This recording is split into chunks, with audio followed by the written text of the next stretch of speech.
설날에 차례 정성껏 지내셨습니까?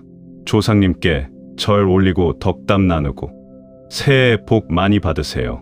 인사하셨습니까? 안타깝지만 말씀드리겠습니다. 그 복, 지금 이 순간에도 줄줄 새어나가고 있습니다. 믿기 어려우시겠지만 사실입니다. 명절에 아무리 정성을 다해도 설날 후 열흘 안에 한 가지를 챙기지 않으시면 그 복이 고스란히 빠져나갑니다. 마치 밑 빠진 독에 물 붓는 것과 같습니다. 조상님이 내려주신 복도, 새해 첫날 받은 좋은 기운도 전부 허공으로 흩어져 버립니다.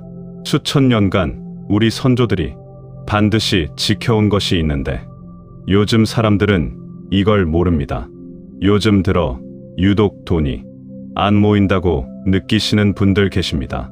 아끼려고 해도 나갈 곳이 생기고 벌어도 손에 남는 게 없고 뭔가 새는 구멍이 있는 것 같은데 그게 뭔지 모르시는 분들 계실 겁니다. 그 구멍이 바로 이것입니다. 이것만 막으시면 재물이 고이기 시작합니다. 오늘 이 영상에서 그 비밀을 전부 알려드립니다. 설날 후 반드시 드셔야 할 음식 한 가지. 언제 어떻게 드셔야 효과가 극대화되는지, 그리고 본인 태어난 해에 맞는 맞춤 방법까지 전부 가져가실 수 있습니다. 끝까지 보시지 않으면 절대 알 수 없는 내용입니다. 2번 이상 반복해서 보시고 메모해 두시기 바랍니다. 이 영상에는 777Hz 주파수가 함께 깔려 있습니다. 집중하기 어려운 상황이시라면 틀어만 놓으셔도 기운의 흐름을 받으실 수 있습니다. 영상을 보시면서 올해 반드시 이루고 싶은 소망 하나를 댓글에 적어 주십시오. 마음속에만 품고 계신 것을 글로 꺼내시는 순간 에너지의 방향이 잡힙니다. 구독과 좋아요는 옛 어른들이 좋은 조언에 감사의 뜻으로 건네던 복채와 같습니다. 부담 없이 눌러주시고 가까운 분들께 공유해 주시면 함께 복을 나누는 길이 됩니다. 자, 그러면 지금부터 본격적으로 들어가겠습니다. 왜 설날 후가 이토록 중요한지부터 말씀드리겠습니다. 많은 분들이 설날 당일만 중요하게 생각하십니다. 새해 첫날 떡국 먹고 세배 드리면 끝이라고 여기시는 겁니다. 하지만 명리학에서 보는 관점은 다릅니다. 진짜 중요한 것은 정월 초하루부터 대보름까지 이어지는 15세 동안의 흐름입니다. 이 보름간 우리 몸에 들어오는 음식과 마음가짐이 그 해 운의 토대를 형성합니다. 옛 어른들이 정월 대보름에 오곡밥을 지어 먹고 불엄을 깨물던 것이 단순한 풍습이 아니었습니다. 한 해 첫 보름 동안 오행의 균형을 잡아주는 음식을 통해 몸과 운의 기반을 다지셨던 것입니다. 그래서 이 시기에 무엇을 드시느냐가 정말 중요합니다. 특히 2026년 병원년은 각별히 신경 쓰셔야 합니다. 천간이 병화이고 지지가 오화입니다. 하늘과 땅 모두 화 기운으로 가득 찬 해입니다. 화 기운이 강하면 좋은 점도 있습니다. 추진력이 생기고 활력이 넘치며 새로운 일을 시작하기에 유리합니다. 그러나 문제는 화가 지나치면 재물이 타버린다는 점입니다. 돈이 들어와도 금방 빠져나가고 모아도 모아지지 않는 현상이 생깁니다. 불꽃처럼 확 피어올랐다가 재만 남는 형국이 될 수 있습니다. 이런 해일수록 화 기운을 적절히 눌러주고 안정시켜줄 요소가 필요합니다. 그래야 재물이 흩어지지 않고 차곡차곡 고입니다. 바로 이 지점에서 음식의 역할이 들어옵니다. 설날 후 보름간 몸에 들어오는 음식이 오행의 균형을 맞춰주면 한 해 재물운의 기반이 단단해집니다.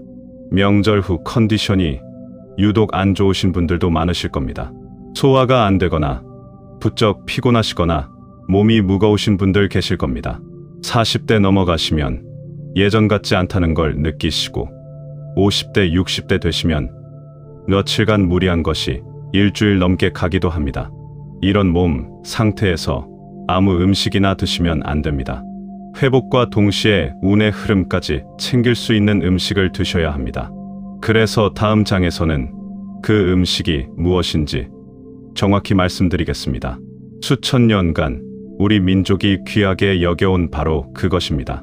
결론부터 말씀드리겠습니다. 설날 후 반드시 챙겨 드셔야 할 음식은 바로 팥입니다. 팥죽이든 팥밥이든 형태는 상관없습니다. 중요한 것은 이 시기에 팥을 드시는 것 자체입니다. 팥이 왜 재물운과 연결되는지 의아하신 분들도 계실 겁니다. 하지만 우리 조상들의 삶을 떠올려 보시면 금방 이해가 되실 겁니다. 동짓날이면 팥죽을 쑤어온 집안에 뿌리고 가족이 함께 나눠 먹었습니다. 아이가 태어나면 삼신할머니께 팥밥을 올렸습니다.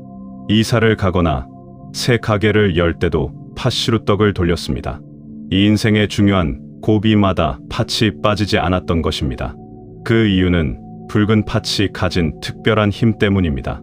붉은색은 예로부터 사기를 물리치고 액을 막는 색으로 여겨졌습니다.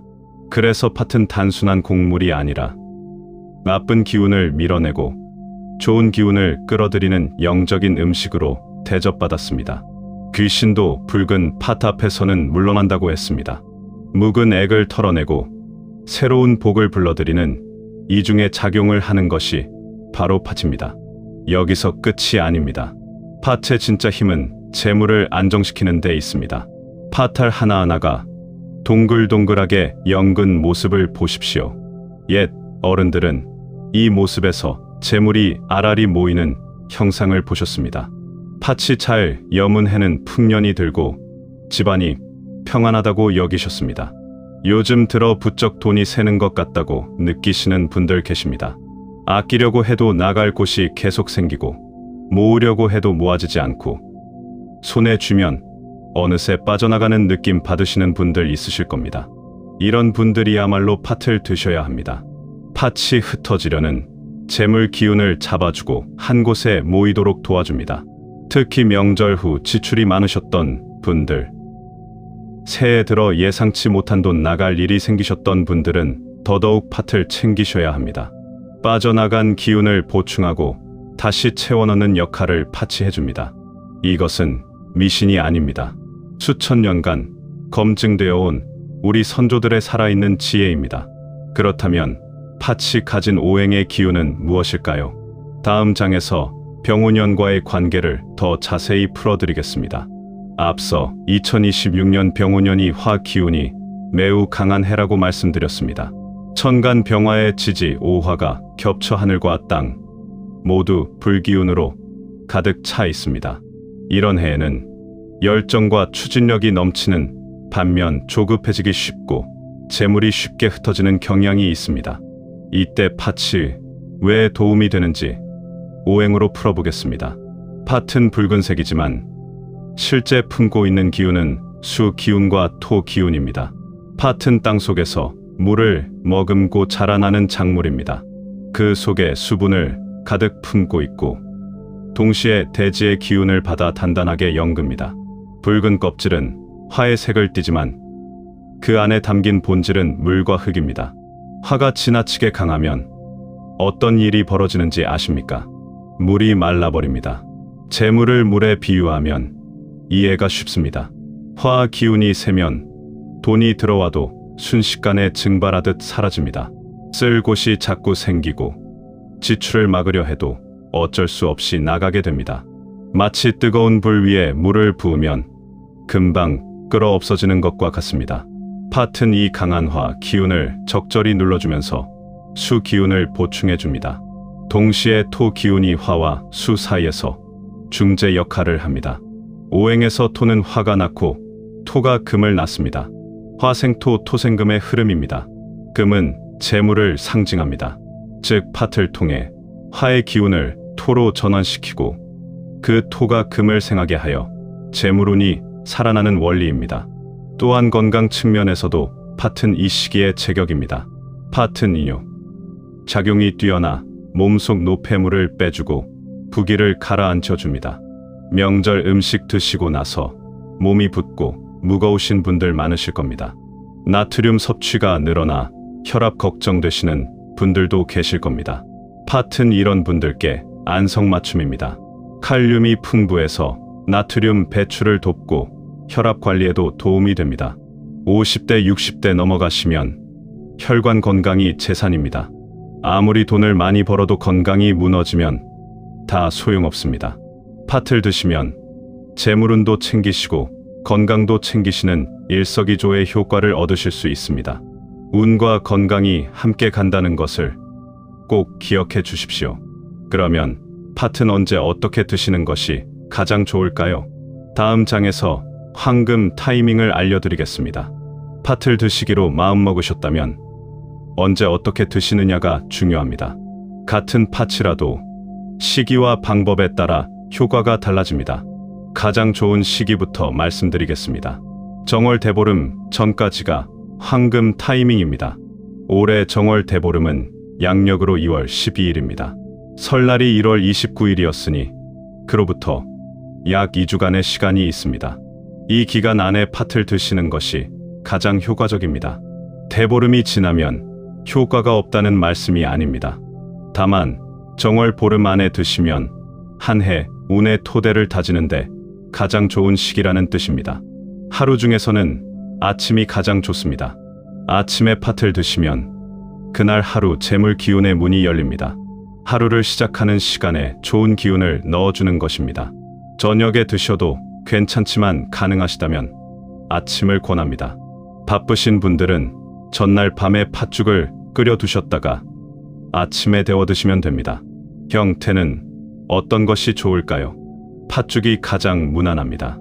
따뜻하게 드시면 속도 편하고 소화도 잘 됩니다. 명절 후 지친 위장에도 부담이 적습니다. 새알심을 넣은 팥죽은 알알이 복이 맺히라는 의미도 담겨 있어서 더욱 좋습니다. 팥밥도 좋은 선택입니다.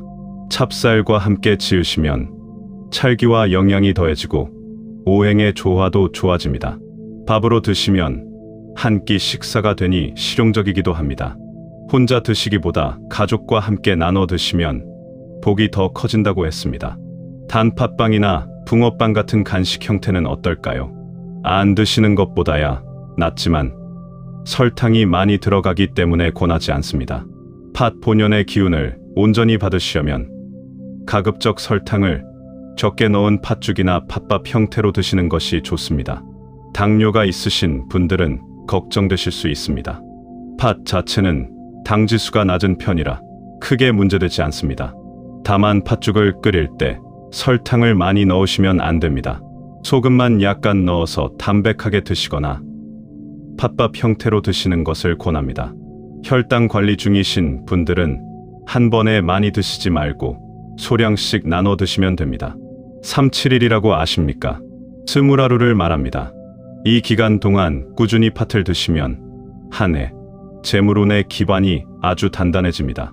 매일 드시기 어려우시면 일주일에 3번 정도라도 챙겨 보십시오. 그런데 팥만 잘 드시면 끝일까요? 함께 하면 좋은 것과 피해야 할 것도 있습니다. 다음 장에서 알려드리겠습니다. 팥의 효과를 제대로 보시려면 함께 하면 좋은 것과 피해야 할 것을 아셔야 합니다. 아무리 좋은 약도 잘못 쓰면 독이 되듯이 팥도 마찬가지입니다. 먼저 팥과 함께 드시면 좋은 음식부터 말씀드리겠습니다. 찹쌀이 가장 좋습니다. 찹쌀은 토 기운을 가진 곡물입니다. 팥의 수 기운과 찹쌀의 토 기운이 만나면 오행의 균형이 잡히면서 재물이 안정되는 효과가 커집니다. 찹쌀 팥밥이나 찹쌀 팥죽은 그래서 옛날부터 귀한 대접을 받았습니다. 호두와 대추도 좋은 짝입니다. 호두는 뇌 건강에 좋다고 많이들 아시지만 명리학적으로는 금 기운을 가진 식재료입니다. 금은 재물을 상징하니 팥과 호두를 함께 드시면 재물운이 더 강화됩니다. 대추는 화 기운이 있지만 좋은 화입니다. 과한 화를 눌러주면서 활력을 더해줍니다. 팥죽에 대추 몇 알 넣어 드시면 맛도 좋고 기운도 좋습니다. 꿀을 약간 넣으시는 것도 괜찮습니다. 꿀은 토 기운과 금 기운을 함께 품고 있어서 팥과 잘 어울립니다. 설탕 대신 꿀로 단맛을 내시면 건강에도 좋고 오행의 조화도 맞습니다. 다만 당뇨가 있으신 분들은 꿀도 주의하셔야 합니다. 이제 피해야 할 것을 알려드리겠습니다. 감과 팥은 함께 드시지 않는 것이 좋습니다. 감도 좋고 팥도 좋지만 둘이 만나면 소화가 잘 안 됩니다. 특히 곶감과 팥을 함께 드시면 속이 불편해질 수 있습니다. 옛 어른들도 이 둘은 상극이라 하셨습니다. 팥을 드시는 날 화를 내거나 다투지 마십시오. 이것이 의외로 중요합니다. 좋은 기운을 넣으려고 팥을 드셨는데 화를 내시면 그 기운이 상쇄됩니다. 특히 돈 문제로 다투시면 안 됩니다. 팥 드시는 날은 가급적 마음을 편안히 가지시고 좋은 생각을 하시면서 드시기 바랍니다. 과음도 삼가시는 것이 좋습니다. 술은 화 기운이 강합니다. 병운년에 강한 화에 술에 화까지 더해지면 팥이 아무리 수 기운을 보충해줘도 감당이 안 됩니다. 팥 드시는 날만이라도 술을 줄여 보십시오. 음식 외에도 환경적인 부분이 있습니다. 팥을 드실 때 붉은색 계열의 그릇이나 식탁보를 사용하시면 좋습니다. 붉은색이 액마기와 복을 부르는 색이라 팥의 효과를 더 높여줍니다. 자, 이제 마지막으로 중요한 것이 남았습니다. 똑같이 팥을 드셔도 연도에 따라 조금씩 다르게 챙기셔야 할 점이 있습니다. 다음 장에서 연도별 맞춤 조언을 드리겠습니다. 팥을 드시더라도 본인의 사주에 따라 양을 조절하시거나 특별히 신경 쓰셔야 할 부분이 있습니다. 지금부터 연도별로 말씀드리니 본인 태어난 해에 해당하는 부분을 잘 들어주십시오. 1948년 무자생 쥐띠, 1960년 경자생 쥐띠 분들은 원래 수 기운이 강한 분들입니다. 팥을 드시되 한 번에 많이 드시지 말고 조금씩 자주 드시는 방식이 좋습니다. 이번 달 재물운은 안정적인 편이나 과한 욕심은 삼가셔야 합니다. 1949년 기축생 소띠, 1961년 신축생 소띠, 1973년 개축생 소띠 분들은 토 기운을 기본으로 가지고 계십니다. 팥과 궁합이 아주 좋으니 적극적으로 드셔도 됩니다. 특히 1973년생 분들은 2월에 뜻밖의 재물 소식이 있을 수 있으니 기대하셔도 좋겠습니다. 1950년 경인생 호랑이띠, 1962년 이민생 호랑이띠, 1974년 갑인생 호랑이띠 분들은 목 기운이 강합니다. 병운년의 화 기운이 목을 태울 수 있어서 팥을 꼭 드셔서 화기를 눌러주셔야 합니다. 이 분들은 아침보다 저녁에 팥을 드시는 것이 더 맞습니다.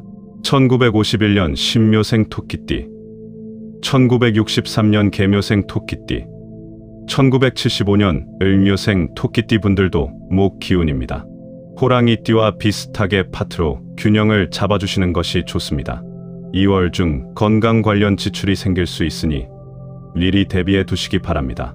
1952년 임진생 용띠, 1964년 갑진생 용띠, 1976년 병진생 용띠 분들은 토 기운의 화기를 품은 분들입니다. 팥이 잘 맞으니 넉넉히 드셔도 됩니다.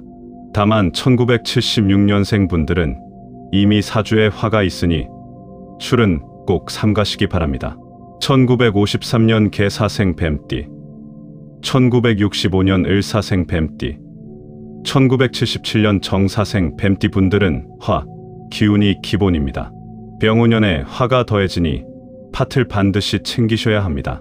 이 분들은 3-7일 꾸준히 드시면 효과가 확실히 나타납니다.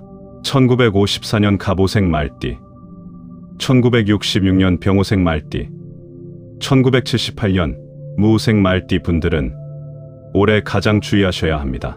지지가 오화인 분들이 병운년을 만났으니 화가 넘칩니다. 팥을 충분히 드시고 붉은 옷보다 검정이나 파란색 계열을 입으시는 것이 좋겠습니다. 1955년 을미생 양띠, 1967년 정미생 양띠, 1979년 귀미생 양띠 분들은 토 기운입니다. 팥과 찹쌀을 함께 드시면 재물운이 더욱 좋아집니다. 1956년 병신생 원숭이띠, 1968년 무신생 원숭이띠, 1980년 경신생 원숭이띠 분들은 금 기운입니다. 팥과 호두를 함께 드시면 금생수의 흐름으로 재물이 늘어납니다. 1957년 정유생 닭띠, 1969년 기유생 닭띠, 1981년 신유생 닭띠 분들도 금 기운이니 원숭이띠와 같은 방법으로 드시면 됩니다. 1958년 무술생 개띠, 1970년 경술생 개띠, 1982년 임술생 개띠 분들은 토 기운의 화기가 숨어 있습니다. 팥을 드시되 대추를 넣지 마시고 담백하게 드시는 것이 좋겠습니다. 1959년 기해생 돼지띠, 1971년 신해생 돼지띠, 1983년 개해생 돼지띠 분들은 수 기운이 강합니다. 쥐띠와 마찬가지로 조금씩 나눠 드시는 방식을 권합니다. 자, 이렇게 연도별로 정리해 드렸습니다. 다음 장에서 전체 내용을 마무리하겠습니다. 이렇게 설날 후 반드시 챙겨야 할 음식에 대해 말씀드렸습니다. 핵심은 단 하나입니다. 정월 대보름 전까지 팥을 드시라는 것입니다. 명운년의 강한 화, 기운 속에서 재물이 흩어지지 않고 안정되려면 팥이 가진 수 기운과 토 기운이 필요합니다. 우리 조상들이 수천 년간 지켜온 지혜입니다. 어렵게 생각하실 것 없습니다. 팥죽 한 그릇이면 됩니다. 오늘이라도 마트에 가셔서 팥을 사다 놓으십시오. 내일 아침 따뜻하게 끓여 드시면서 올해 이루고 싶은 것을 마음속으로 그려보십시오. 아직 댓글에 소망을 남기지 않으신 분들은 지금 적어 주십시오. 마음에 품고만 계시지 말고 글로 꺼내어 놓으시면 에너지가 움직이기 시작합니다. 짧게라도 좋습니다. 한 줄이면 충분합니다. 그 한 줄이 한 해의 방향을 잡아줍니다. 구독 버튼과 좋아요는 눌러주셨습니까? 부담 갖지 마십시오. 예로부터 좋은 조언을 들으면 그에 대한 정성으로 복채를 건넸습니다. 요즘 시대의 복채가 바로 구독과 좋아요입니다. 알림 설정까지 해두시면 좋은 영상이 올라올 때마다 바로 보실 수 있습니다. 주변에 힘들어하시는 분이 계시면 이 영상을 공유해 주십시오. 혼자 보시는 것보다 함께 보시면 복이 커집니다. 좋은 정보를 나누는 것이야말로 복을 짓는 일입니다. 이 영상을 끝까지 봐주신 모든 분들께 감사드립니다. 777Hz 주파수와 함께 좋은 기운이 여러분께 전해졌기를 바랍니다. 댓글에 적어주신 소망들 하나하나 파탈처럼 알알이 명글어서 올 한 해 풍성한 결실을 맺으시기를 진심으로 기원합니다. 건강하시고 늘 좋은 일만 가득하시기 바랍니다. 다음 영상에서 또 뵙겠습니다.